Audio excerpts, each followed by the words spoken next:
ಅದೆಷ್ಟು ಸಮಯ ಕಳೆದು ಹೋಯಿತು. ನನ್ನ ಭಕ್ತಿಗೆ ಮೆಚ್ಚಿದಂತಾರೆ ಪ್ರತ್ಯಕ್ಷವಾಗಿ ನನ್ನನ್ನು ಅನುಗ್ರಹಿಸುವುದಕ್ಕೆ ಬೇಕಾಗಿತ್ತ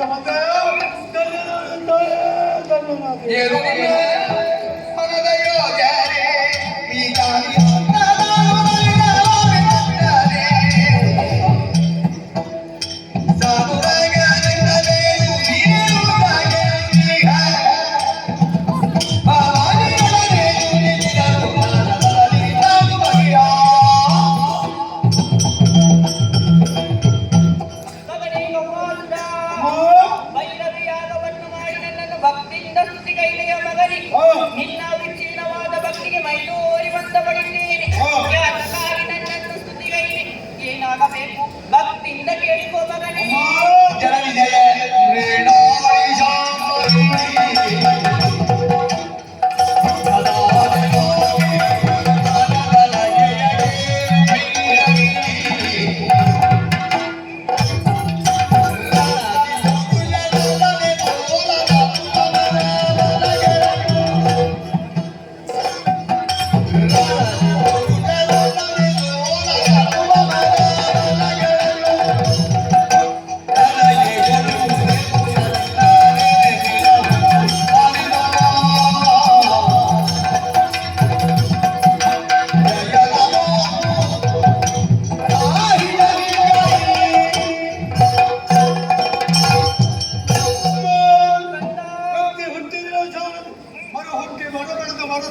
ತನ್ನ ಜೀವನ ಆಗಬಾರದು.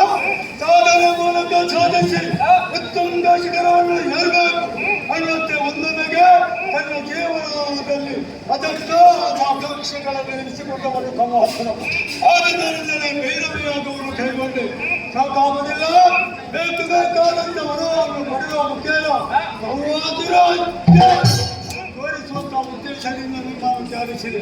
ಅಮ್ಮ ಪ್ರತ್ಯಕ್ಷವಾದೆಯ ಕೇಳಿದ ವರವನ್ನು ದಯಪಾಲಿಸುವುದೆಂದು ಹೌದಂತಾದ್ರೆ ಲೋಕದಲ್ಲಿರುವಂತ ಸ್ವರ್ಗ ಮಧ್ಯ ಪಾತಾಳ ಅಂದರೆ 14 ಲೋಕದಲ್ಲಿ ಕೂಡ ಯಾವುದೇ ಪುರುಷ ನನ್ನನ್ನು ಯುದ್ಧ ಮುಖೇನ ಎದುರಿಸಿದರೂ ಕೂಡ ಅಂತ ಶಕ್ತಿಯಿಂದ ನನ್ನ ಪಾಲಿಗೆ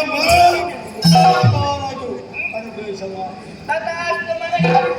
ಆದರೆ ನಾನು ಆಡುವ ಮಾತನ್ನು ಸರಿಯಾಗಿ ಅರಿಸಬೇಕಾಗಿದೆ. ನೀನು ಈ ಹೊತ್ತಿನಲ್ಲಿ ನಾನು ಕೊಟ್ಟಂತಹ ವರಬಲದಿಂದ ಅಧರ್ಮ ಪದದಲ್ಲಿ ನಡೆಯಬಾರದು, ದೇವತೆಗಳನ್ನು ಪೀಡಿಸಬಾರದು, ಋಷಿ ಮುನಿಗಳು ಮಾಡುವಂತಹ ಯಾಗದ ಕಾರ್ಯಕ್ಕೆ ಅಡಚಣೆಯುಂಟು ಮಾಡಬಾರದು, ಋಷಿ ಪತ್ನಿಯರನ್ನು ಪೀಡಿಸಬಾರದು. ಒಂದು ವೇಳೆ ತಪ್ಪಿ ನಡೆದಂತಾದರೆ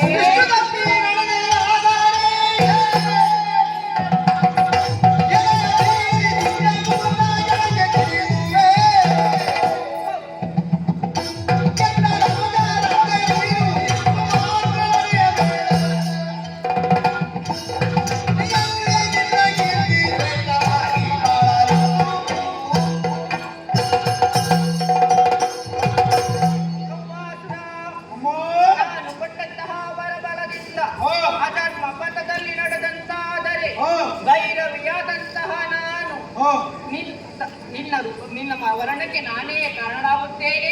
ನಿನ್ನ ರಕ್ತವನ್ನು ಭೂತದ ಪಿಶಾಚಿಗಳಿಗೆ ಉತ್ತರವನ್ನು